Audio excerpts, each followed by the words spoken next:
অনেকেই দেখেছি ফেসবুকে 10-15 জন নিয়ে হুঙ্কার দেন, ভয় দেখান। তাদেরকে বলতে চাই, হাওরে বাওরে নয়, রাজপথে আসুন।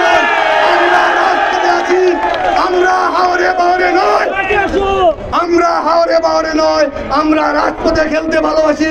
যে কোনো সময়, যে কোনো দিন রাজপথে যে কোনো জায়গায় আমাদের বলবেন, আমরা আপনাদের জন্য আমাদের কর্মীদের নিয়ে প্রস্তুত থাকবো।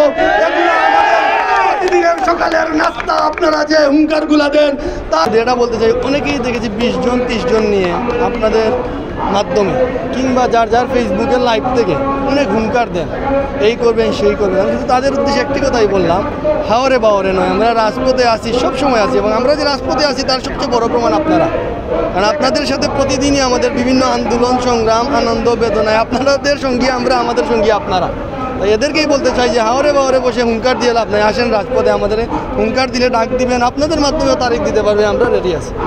এই যে আজকের এই জমায়েত, আজকের এই জনসভার যে মানুষগুলা সবাই কোনো না কোনোভাবে দায়িত্বশীল কোনো নেতার মাধ্যমে অত্যাচারিত, হয়তো বা নীরবে বলতে পারছেন, অনেকভাবে অনেকের উপরে হামলা হয়েছে, বাসায় হামলা হয়েছে, অনেককে দাবিয়ে দেওয়ার জন্য নেতৃত্ব স্থানের জায়গায় থেকে নিজে ষড়যন্ত্র করেছেন, যা আমরা কোনো আশা করি না।